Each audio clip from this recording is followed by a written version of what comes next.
I'm always there, Yeah. getting your back, helping you out. Just saying. Yeah. You'd like a gold star for that. I would love a star. Thank you. Finally, some fucking appreciation. Yeah, I mean, it's gonna be the you tried star. Oh shit. I can feel like my throat getting like a little bit hoarse, but I'll just keep an eye on like how the Oh flow. no. Yeah, she's gonna like. I Yeah. told you, Kaz might be dying. Like I say this, people think I'm kidding. I'm like, no, she genuinely might be. I like Oh, how no, I like how it's Nen so already bad. knew. Like Yeah. I didn't even tell him anything, and like he I know already knew. everything. I'm in your mind, man. You know, like I know you so deeply. You know what the best part of this week has been is hitting 666 subscribers on YouTube. I'm just gonna say, I genuinely was really excited. Oh, yay. Yeah, we hit that. The devil's number. It's perfect. I got art made for it. It's beautiful. It's beautiful. I realized this today. We have never gotten demonetized on any video. We don't make any money from them, but we've never gotten demonetized. And I swear, within the first 15 seconds of every single video, every video has me swearing somewhere in the first 15 to 40 seconds. It's like, fuck. Introduce yourself. Tell everyone who you are. Quick. Hello, I'm Pam, and I'm the illustrator and author for Bewitched Luminoza. Okay, I cool. don't I've know been saying it right this whole time. Thank God. It's called, well, the two main characters are called Zahir and Elliot, if I'm correct. And the story is about Zahir, who just moved to the city of Luminoza, where circumstance where he just keeps meeting Elliot as he goes around, and Elliot's supposed to be a gifted boy who's got that quality magic. You know, he's a magic boy. He's a magic soft boy. And together they have adventures and, you know, make friends and just find out secrets about the beautiful city of Luminosa. I wanted to talk about soft boys today, and I'm very confused. I still don't know what that is.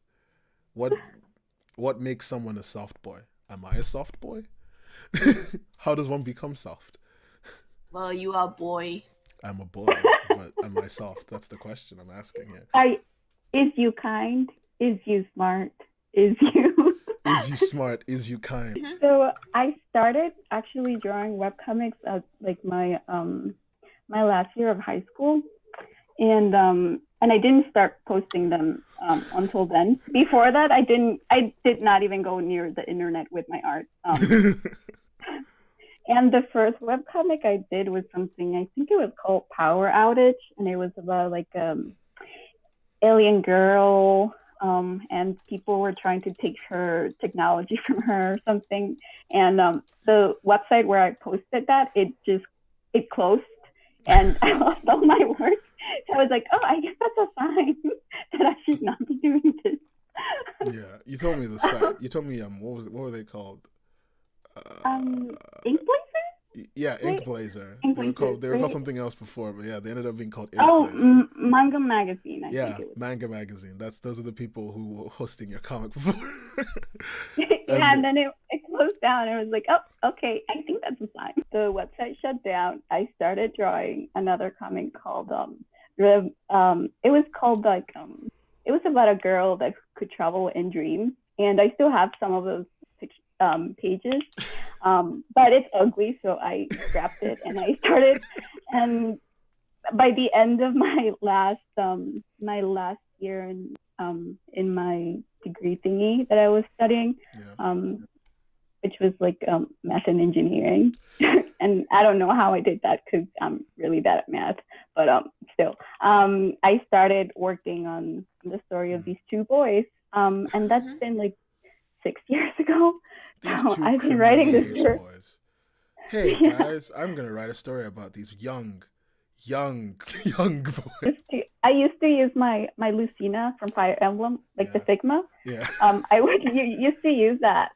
It's actually, if you don't have if you have a Figma, you can just like take pictures and like make it pose, and I mean, hack right there. Yeah. It's a great life hack. Just if you can't get the wooden figures that are like $5, make sure you've got a really expensive figurine and then pose it. It's just the amount of content that creators have to churn out to even get like lucky or to even get noticed. Yeah. It's just not is not sustainable and is and I don't know how long it will last. I mean, I think the problem that always happens is lots of readers are in it for the long game. I think most people here are readers, and they will admit that they can find a comic. It doesn't have an update more than once a month or once every 2 months, and they'll still read it, you know? So I think the problem is a lot of creators aren't in it for the long game, in that, like, like, for example, we make this podcast once every 2 weeks, right, Kaz? Yeah, we've been doing it for a while, and we know it's good. It's I mean, our skills are still developing and stuff. Yeah, and, but it's also like it took us like over a year to hit 27 almost 2 years to hit 27 27 episodes. You know, by now most YouTube channels would have fucking 3,000. Like, you know, J Station would have waking up at 3 a.m. in the morning episode 455 by now. You know. A lot of people underestimate the amount of work that takes to make a comic, like build up a fan base and stuff. I think that's something that should be addressed. But the thing is, a lot of creators also going too deep. Yeah, they joke about like, oh, it's gonna take me like 10 years or I'm gonna be dead. But like, that's a serious problem. Like, people are getting like burned out, and like, it's not healthy. Like, we do need to talk about it as creators collectively, and like, I know readers will like, they don't mean harm, but when you're in that mindset, like, it's obviously gonna affect you, and everybody just needs to be like more aware of it. And people will not be aware of it until like people like are in the conversation. If you keep talking about it, eventually someone that's not listening is gonna listen. Readers do get demanding about like we want things like already, like, where's your update? Like, I mean, my god, time to delete this because the unsub, because, you know, there's nothing going on. Especially it's younger. Yeah. It's younger viewers, especially, like, no, I mean, with all due respect, like, we like we like having like, you know, kids come in, because, like, you know, breed the next generation of people who like media. But at the same time, it's like, oh god, it's really entitled of them. I mean, it's not. That's the thing you need to understand. It's a market thing. On the internet, the amount of content tends to infinity. There's virtually an infinite amount of everything everyone here is making, and I know that sounds really depressing, but it's just what it is. And because there's an infinite amount of it, the value of your work tends to zero. You know, basic market fucking fluctuation. If supply is huge and demand is high, but the supply is like near infinite, the value of the supply is really low. But I get you, the market is terrible. I'm not saying the market's a good thing, and I'm not saying like I'm happy with it. But it's the reality that we need to accept that while it is what it is, and we need to work with it. We are on the internet. We require the internet. You need to work with the internet. A lot of art.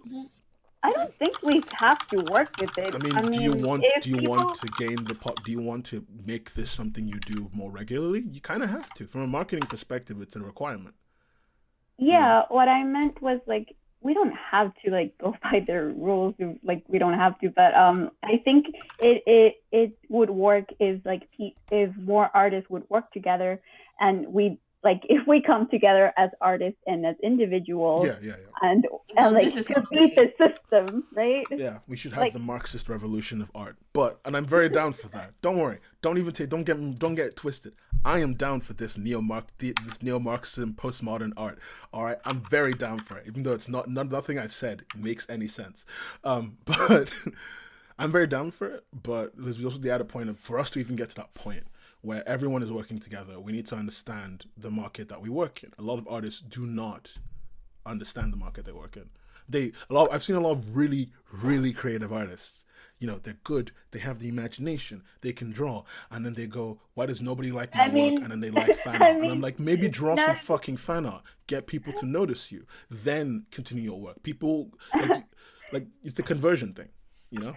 Every episode that we do, for some reason, due to the gods just, touching us right in our hearts, is sponsored by a beautiful boy named Moso, who runs Mosobox. If you're a creator looking to get your merch out there, or you want, and especially to cons in North America and Canada, or you just want to buy some really affordable merch from people you like, go to shop.moso.moe and use our code WCHUB to get $5 off your $50 purchase. $50 and up, to be fair. He's a good boy. Go check him out. He's nice.